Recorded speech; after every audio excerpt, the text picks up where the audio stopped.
Friends, Romans, countrymen, lend me your ears.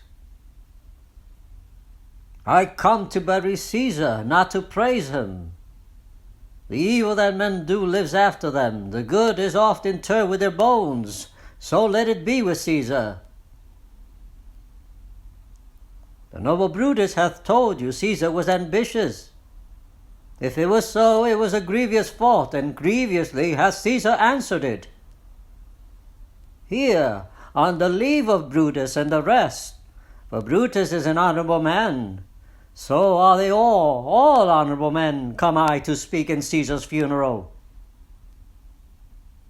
He was my friend, faithful and just to me, but Brutus says he was ambitious, and Brutus is an honourable man. He hath brought many captives home to Rome, whose ransoms did the general coffers fill. Did this in Caesar seem ambitious? When that the poor have cried, Caesar has wept. Ambition should be made of sterner stuff. Yet Brutus says he was ambitious, and Brutus is an honourable man. You all did see that on the leprechaun I thrice presented him a kingly crown, which he did thrice refuse. Was this ambition? Yet Brutus says he was ambitious, and sure he is an honourable man. I speak not to disprove what Brutus spoke, but here I am to speak what I do know. You all did love him once, not without cause. What cause withholds you then to mourn for him?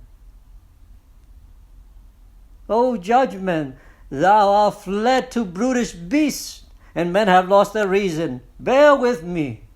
My heart is in the coffin there with Caesar, and I must pause till it come back to me.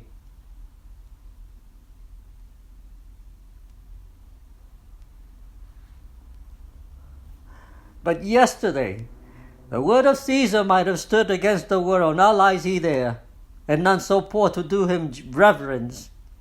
O masters, if I were disposed to stir your hearts and minds to mutiny and rage, I should do Brutus wrong and Cassius wrong, who you all know are honourable men. I will not do them wrong. I rather choose to wrong the dead, to wrong myself and you, than I will wrong such honourable men. Here's a parchment with the seal of Caesar. I found it in his closet. 'Tis his will. Let but the commons hear this testament, which, pardon me, I do not mean to read, and they would go and kiss that Caesar's wounds and dip their napkins in his sacred blood. Yea, beg a hair of him for memory, and dying mention it within their wills, bequeathing it as a rich legacy unto their issue. Have patience, gentle friends, I must not read it. It is not meet, you know, how Caesar loved you. You are not wood, you are not stones, but men, and being men, hearing the will of Caesar, it will inflame you, it will make you mad. 'Tis good you know not that you are his heirs.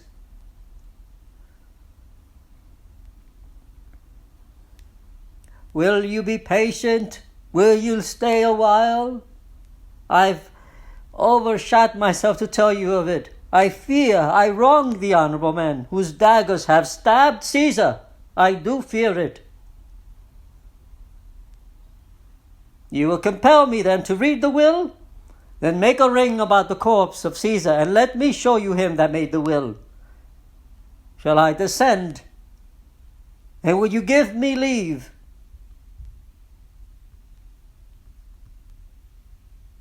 Nay, press not so upon me. Stand off. Stand far off.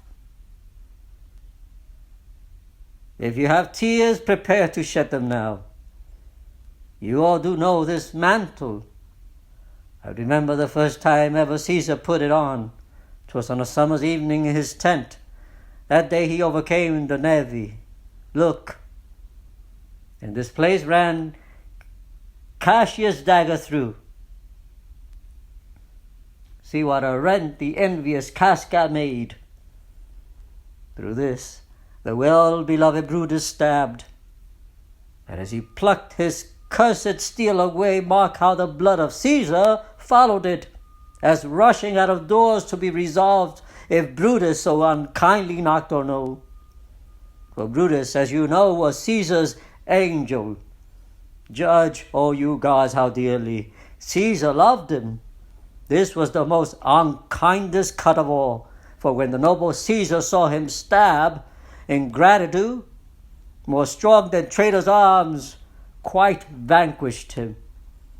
Then burst his mighty heart, and in his mantle muffling up his face, even at the base of Pompey's statue, which all the while ran blood, great Caesar fell.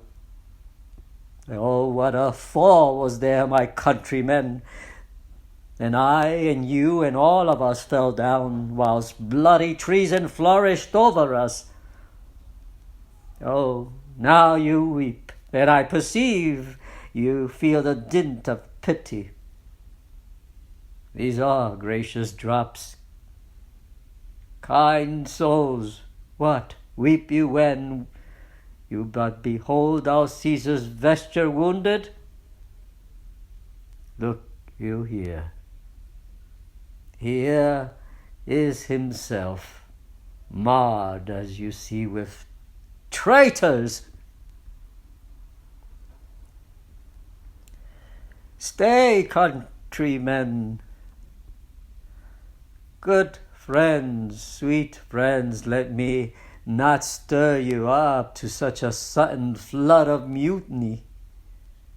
They that have done this deed are honorable.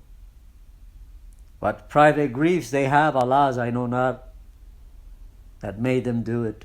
They are wise and honorable, and will no doubt with reasons answer you. I come not, friends, to steal away your hearts. I am no orator, as Brutus is, but as you know me, or a plain, blunt man that loved my friend, and that they know full well that gave me public leave to speak of him, for I have neither wit nor words nor worth, action nor utterance, nor the power of speech to stir men's blood. I only speak right on. I tell you that which you yourselves do know. Show you sweet Caesar's wounds, poor dumb mouths, and bid them speak for me. But were I Brutus, and Brutus Antony, there were, and Antony would ruffle up your spirits and put a tongue in every wound of Caesar that should move the stones of Rome to rise and mutiny. You hear me, countrymen, yet hear me speak. Why, friends, you go to do you know not what? Would it have Caesar thus deserve your loves? Alas, you know not. I must tell you then, you have forgot the will I told you of? Here is the will, and under Caesar's seal to every Roman citizen he gives, to every several man, 75 drachmas. Hear me with patience. Moreover, he hath left you all his walks, his private arbors, and new planted orchards on this side of Tiber. He hath left them you, and to your heirs forever. Common pleasures to walk abroad and recreate yourselves. Here was a Caesar. When comes such another? Now, let it work. Mischief thou art afoot. Take thou what course thou wilt.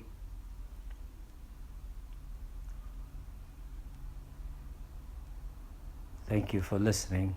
Make sure to hit those buttons, the like, the notification bell, the subscribe button, and please do check out my other videos.